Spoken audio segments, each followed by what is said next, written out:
Hello friends, welcome to our channel learning classes with Priyanka. दोस्तों, आपके अपने channel learning classes with Priyanka में आपका स्वागत है। दोस्तों, इस वीडियो में गाइडेंस एंड काउंसलिंग की मीनिंग और कैरेक्टरिस्टिक्स के बारे में बात करेंगे, यानी कि उसका गाइडेंस और काउंसलिंग का अर्थ और उसकी विशेषताएं।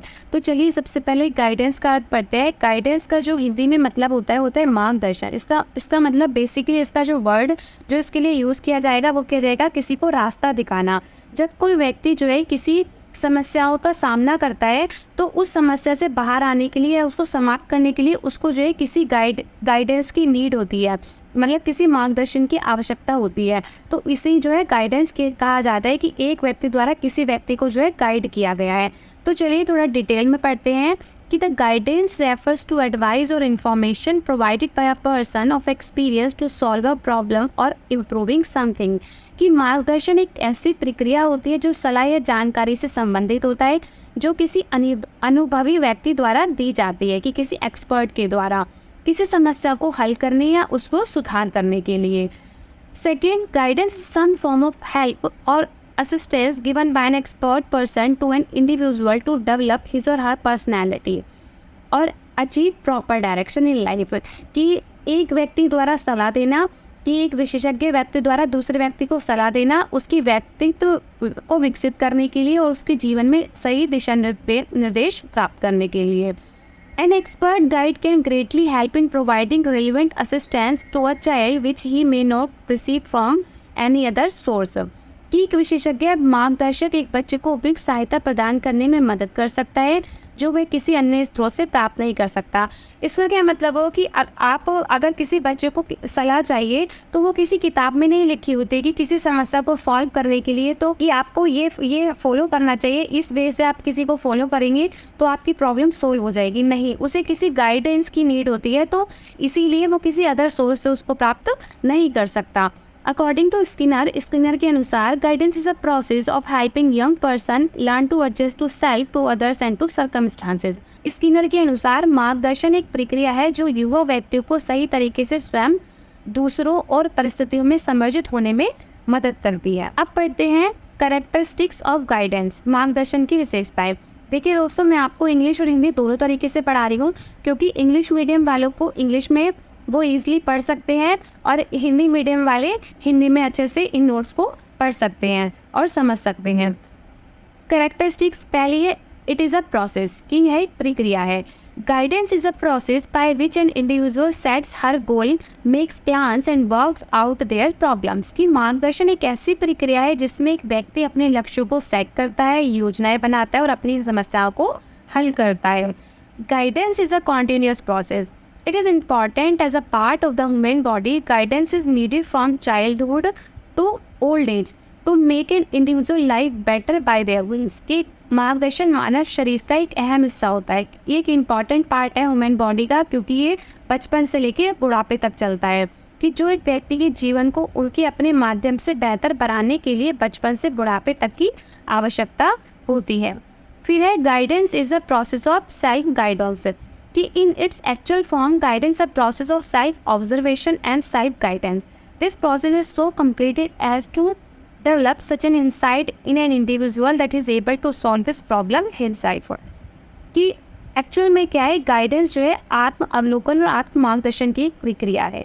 इस प्रक्रिया के माध्यम से एक व्यक्ति में एक ऐसा दृष्टिकोण विकसित होता है जो उसे अपनी समस्याओं का सामना करने के लिए खुद से ही सक्षम बनाता है। It is a service mean for everyone. यह सभी के लिए होने वाली सेवा है।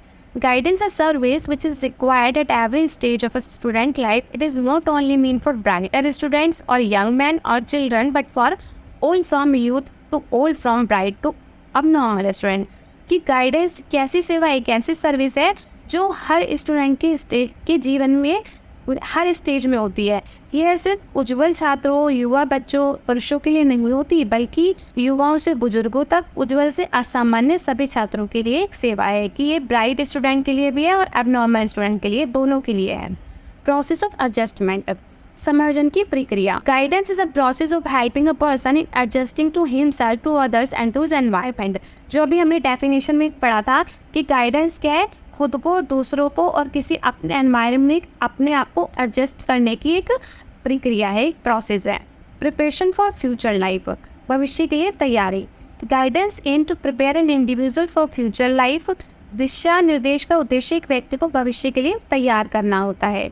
It helps him to acquire essential abilities and capacities. It is not to decide something for him, but to make him wiser to decide for himself. कि वो अपने आप की मदद करने के लिए खुद को वो बुद्धिमान कर सकता है, अपने खुद के वो निर्णय ले सकता है। जी, दिशा निर्देश का उद्देश्य एक व्यक्ति को भविष्य के लिए तैयार करना होता है। यह उसे आवश्यक क्षमताएं और योग्यताएं प्राप्त करने में मदद करता है। यह उसके लिए खुद के लिए नहीं है, बल्कि उसे खुद निर्णय लेने में बुद्धिमान बनाने में मदद करने के लिए है। It is formal and informal. Formal और इनफॉर्मल, औपचारिक और अनौपचारिक। कि फॉर्मल क्या हो गई, जब आप किसी स्कूल और किसी सोशल इंस्टीट्यूशन के थ्रू गाइडेंस ले रहे हो तो वो एक फॉर्मल गाइडेंस होती है, और जब आप किसी परिवार की, अपने दोस्तों के, रिलेटिव के थ्रू गाइडेंस ले रहे हो तो वो एक इनफॉर्मल होती है, क्योंकि उसमें किसी टेक्निक या मेथड की नीड नहीं होती। चलिए पढ़ते हैं। The process of guidance is formal as well as informal. When guidance is given by a school or social institution, then its form is formal and it makes use of different types, methods and technique. वही है, मैंने आपको अभी बताया कि औपचारिक जो होती है वो ऐसी होती है अगर आप किसी स्कूल के थ्रू या किसी सामाजिक संस्था के थ्रू गाइडेंस ले रहे हो, क्योंकि वहाँ पर वो बहुत मेथड और टेक्निक का यूज़ करेंगे, इसलिए वो फॉर्मल हो गई। On the other hand, when guidance is given by an adult, family member, relative, friend etcetera, then its form is quite informal and it does not require any method और technique. जब आप किसी family, relative या दोस्त के through कोई सलाह लेते हो तो वो अनौपचारिक होती है, क्योंकि उसमें कोई विधि की और तकनीक की आवश्यकता नहीं होती। Next is guidance is not a compulsion. दिशा निर्देश एक मजबूरी नहीं है। क्यों मजबूरी नहीं है? क्योंकि अगर कोई व्यक्ति आपको कोई सलाह दे रहा है किसी राह पे चलने के लिए, किसी सलाह को वो देने के बाद आपसे वो ये नहीं बोलेगा कि आपको उसको फॉलो ही करना है, या आपके लिए आपके ऊपर है कि आपको उसे फॉलो करना है या नहीं करना। तो ये कोई आपकी मजबूरी नहीं है कि अगर किसी व्यक्ति ने आपको कोई सलाह दे दी तो ये आपकी मजबूरी है कि आपको उसी सलाह को मानना है। It is not a form of compulsion. You can show somebody the right path, but you cannot make him to tread that path. यह कोई मजबूरी नहीं है। आप किसी को सही राह दिखा सकते हो, लेकिन आप उसे उस राह पर चलने के लिए मजबूर नहीं कर सकते। Next is guidance is helpful in problem solving. Every individual faces small and big problems in life. कि प्रत्येक व्यक्ति अपने जीवन में छोटी और बड़ी समस्याओं का सामना करता है। When he is unable to solve them within his own right, he seeks guidance. कि जब वह अपने ही सही तरीके से उन्हें हल करने में सक्षम होता है, तब वह दिशा निर्देश की तलाश करता है। A skill guides him about the solution of his problem so that he can become able to solve them himself and make himself happy.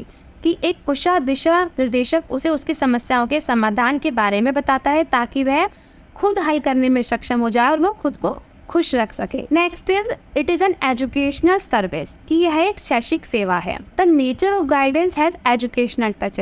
कि जो दिशा निर्देश की प्रकृति होती है उसमें शैक्षिक स्पर्श होता है, एजुकेशनल टच होता है। As proper environment is created for the solution of different problem under the educational service and the different situation are observed in order to provide directions.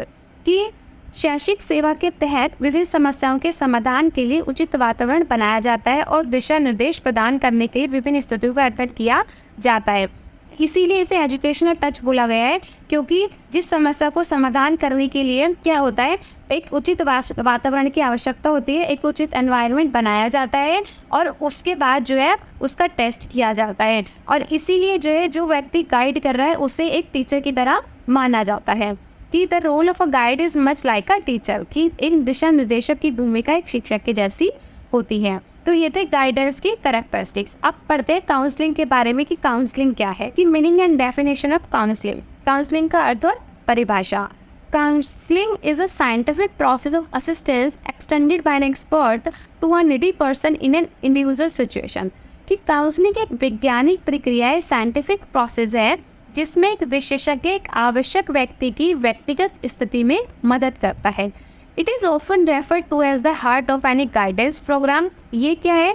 एक आमतौर पर इसे जो है गाइडेंस ही माना जाता है, गाइडेंस का हृदय कहा जाता है।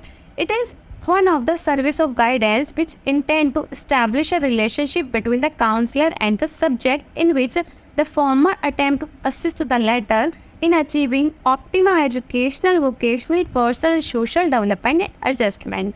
कि यह मार्गदर्शन की एक सेवा है जो उद्देश्य रखती है कि काउंसलर और विषय के बीच एक संबंध स्थापित करे।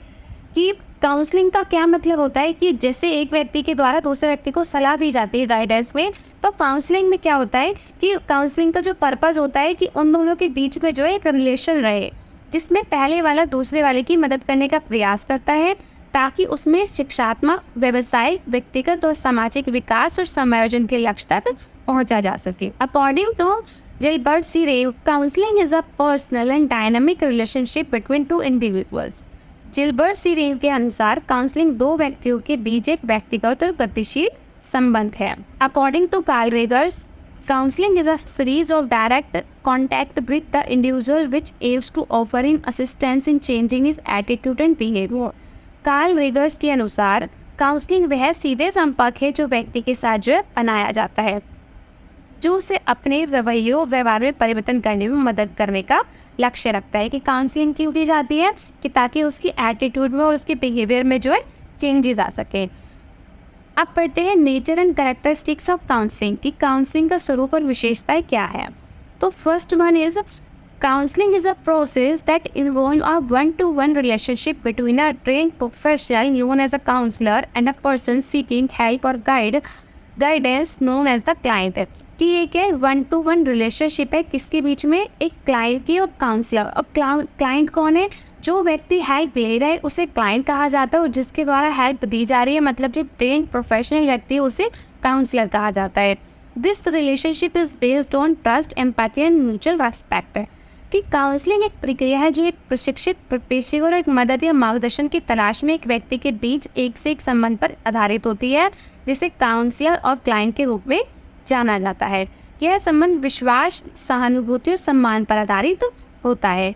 Second is in counselling emotional issues and feelings are given importance. कि काउंसलिंग में क्या होता है, भावनात्मक मुद्दे और भावनाएं महत्व दी जाती हैं। काउंसलिंग में किसको इंपॉर्टेंस मिलती है, इमोशनल इश्यूज को और फीलिंग्स को। And the counsellor help the client to understand and manage them efficiently. Counsellor कैसे हेल्प करते हैं क्लाइंट की, उसको समझने में और उसको मैनेज करने में। द काउंसलर में यूज डिफरेंट टेक्निक और अप्रोचेस। काउंसलर जो है अलग अलग तरीकों की टेक्निक को फॉलो करता है, सच एज जैसे active listening, empathy, reflection and questioning. कि उसको ध्यान से सुनना, उसकी दृष्टिकोणों पर रिफ्लेक्ट करना, उससे क्वेश्चनिंग करना, to have the client gain insight, identify their strength and resources and develop coping strategies. कि ताकि क्लाइंट बुद्धिमान हो, अपनी ताकतों और संसाधनों की पहचान कर सके और संबोधन रणनीतियों का विकास कर सके। Third one is counselling involve two individual, the client and the counsellor who work together. अभी हमने पढ़ा था कि दो व्यक्तियों को आते हैं इसमें, और वो कौन कौन से, क्लाइंट और काउंसलर, और दोनों मिलकर काम करते हैं। वो क्या एक्सप्लोर करते हैं, क्लाइंट की इश्यूज को, कंसर्न को और प्रॉब्लम्स को। The counsellor provide a safe and supportive space with the client can express their emotions, thoughts and feeling without judgement. कि काउंसलिंग दो व्यक्तियों, क्लाइंट और काउंसलर को शामिल करती है, जो साथ मिलकर क्लाइंट की समस्याओं, चिंता और समस्याओं का पता लगाने में और उसे संबोधित करने पर काम करते हैं। काउंसलर क्लाइंट के लिए एक सुरक्षित और सहायक स्थान प्रदान करता है, जहां क्लाइंट अपनी भावनाओं, विचारों, भावनाओं को निर्णय बिना विचार किए व्यक्त कर सकता है। मतलब कि वो उसे ऐसा एनवायरनमेंट देता है जहां वो बिना जजमेंट के, विदाउट जजमेंट, वो अपनी इमोशंस, थॉट और फीलिंग को जो है एक्सप्रेस कर सकता है। वो मिलकर इस पे काम करते हैं। Fourth one is the objective of counselling is to empower the client to discover their own solution to their problems and make positive changes in their lives. वो तो स्टार्टिंग से ही काउंसलिंग में बोला जा रहा है कि वो खुद से अपनी समस्या को हल कर सके, खुद से अपने अंदर पॉजिटिव परिवर्तन ला सके। इसी पर काउंसलिंग का ये मेन उद्देश्य होता है। इसका मकसद क्लाइंट को सलाह देना या उन्हें बताना नहीं होता। It is not about providing advice or telling the client what to do, but rather about facilitating their own personal growth and development. कि इसका मकसद क्लाइंट को सलाह देना या उन्हें बताना नहीं होता कि क्या करना है, बल्कि उनके व्यक्तिगत विकास और उनकी ताकत को बढ़ावा देने के लिए संचालन करना होता है। ओवरऑल क्या है कि counselling is a collaborative process. Counselling क्या है, एक सहयोगात्मक प्रक्रिया। सहयोगात्मक क्यों, कोलैबोरेटिव प्रोसेस क्यों कहा गया है, क्योंकि इसमें काउंसलर और क्लाइंट दोनों मिलकर काम करते हैं। That help client to gain a better understanding for them side. वो जो क्लाइंट को खुद के बारे में, उनके संबंधों के बारे में, their relationship and their life experience and to find ways to cope with challenges and achieve their goals. उनके जीवन अनुभवों के बारे में बेहतर समझने में हेल्प करता है और चुनौतियों का सामना करने और अपने लक्ष्यों को हासिल करने के तरीकों में हेल्प करता है। तो ये थे गाइडेंस और काउंसलिंग की कैरेक्टरिस्टिक्स कि हमने गाइडेंस का मीनिंग पढ़ा, काउंसलिंग का मीनिंग पढ़ा, उसके गाइडेंस के कैरेक्टरिस्टिक्स और काउंसलिंग के कैरेक्टरिस्टिक्स। तो ये इंपॉर्टेंट है क्योंकि ये लॉन्ग शॉर्ट और वेरी शॉर्ट किसी भी तरीके से आपसे एग्जाम में पूछ लिए जाते हैं। तो एग्जाम में आपसे ये क्वेश्चन आ सकता है कि what do you understand by guidance, discuss the nature and characteristics of guidance, या फिर what do you understand by counselling, discuss the nature and characteristics of guidance. Thank you so much for watching this video. अगर आपको ये video अच्छा लगा हो तो please subscribe करना ना भूलें।